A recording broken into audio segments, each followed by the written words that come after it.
The space shuttle was built in America. Why are these labels written in Dutch? Del squinted at a label. Brandblusser. That's brand new in Dutch. Rodney, it proves they're imports. Quality European engineering. I don't know. Del, I've got a bad feeling. I think we should test one. Test one and lose 50 quid profit. Are you mad? We're the Trotters. We trust our products. Suddenly, Rodney's phone rang. It was Cassandra. Rodney, where are you? My dad is having a big meeting at his office today. Some important investors are coming, and the fire inspector just told him his current extinguishers are out of date. He's panicking. Do you think Del might have any? Rodney looked at Del. Del gave two thumbs up and a wink. Yeah. Cass, we might have exactly what he needs. Space shuttle grade. We'll be there in 10 minutes. Chapter 50, The Demonstration. Cassandra's father, Alan, was a man who appreciated efficiency and high-level business deals. He was standing in his boardroom, surrounded by 3 men in very expensive suits, when the Trotter brothers burst in. Alan, don't you worry.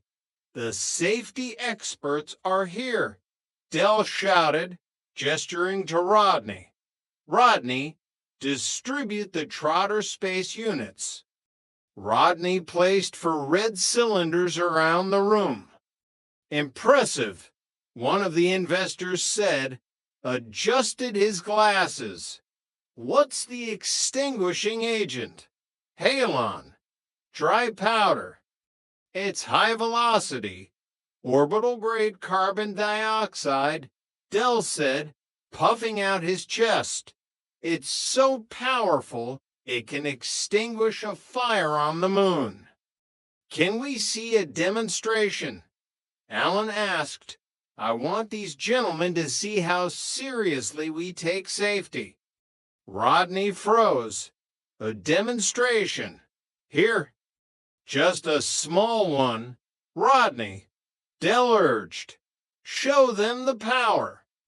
Del grabbed a small waste paper basket, threw in a few sheets of paper, and lit them with his cigar lighter. A small flame flickered to life. Right then, Rodney, do the honors. Rodney picked up a cylinder, pulled the pin, and pointed the nozzle at the bin. He squeezed the trigger. Instead of a blast of CO2, there was a pathetic squeak. A tiny puff of white powder, which looked remarkably like flour, drifted out of the nozzle and settled gently on the flames, which immediately grew larger.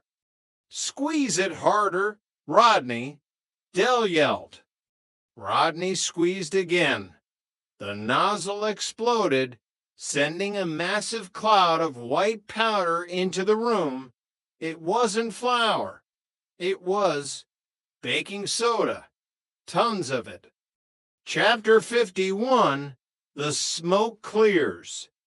The boardroom was instantly transformed into a winter wonderland. The investors were covered from head to toe in white powder. Alan looked like a very angry snowman.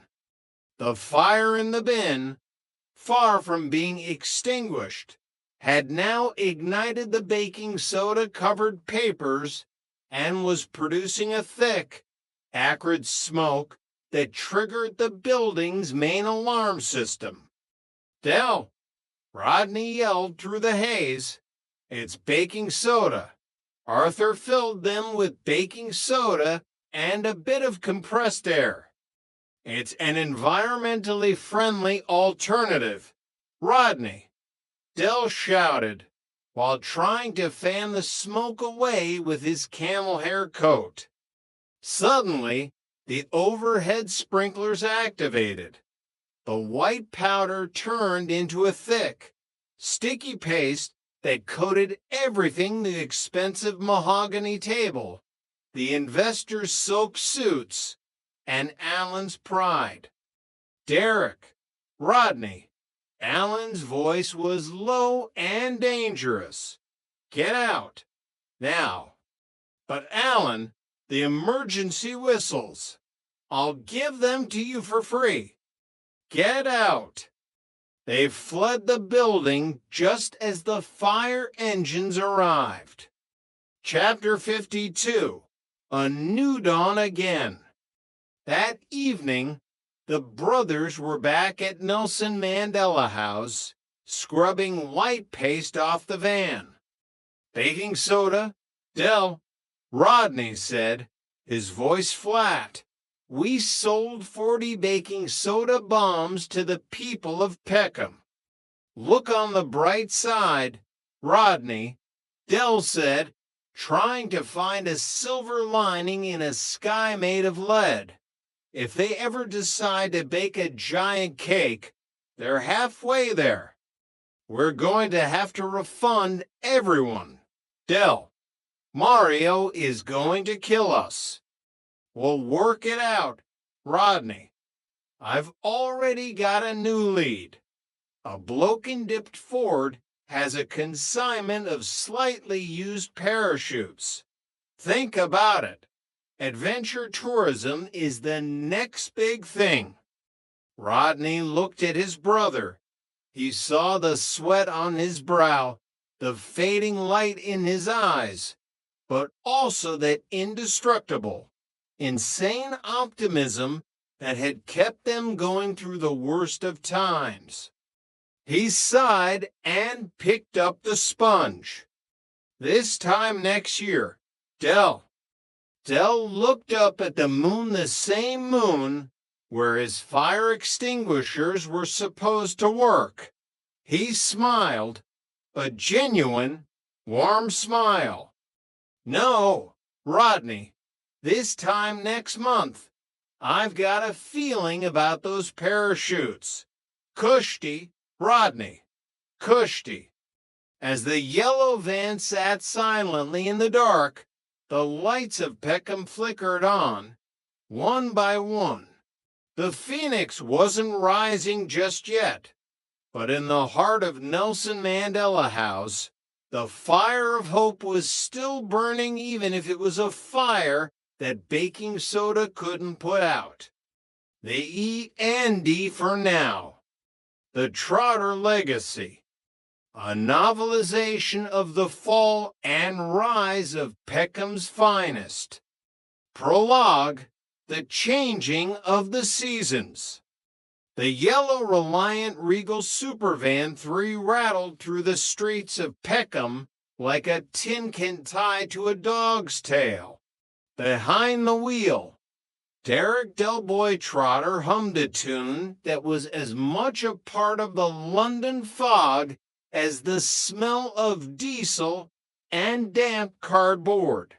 The van groaned at every corner, its fiberglass body vibrating with the effort of staying together, much like Joel's various business schemes. I'll fetch the suitcase from the van, he muttered to himself, the lyrics of his life playing out in his mind. 'Cause if you are the bestest, but you don't ask questions, then brother, I'm your man. It was a philosophy that had served him well mostly.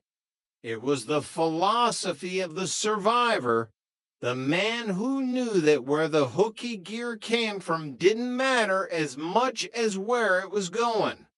To Del, life was an endless cycle, much like the changing of the seasons or the tides of the sea. One moment you were eating caviar in a penthouse, and the next, you were back in the Nag's Head wondering if you could put a pint on the slate.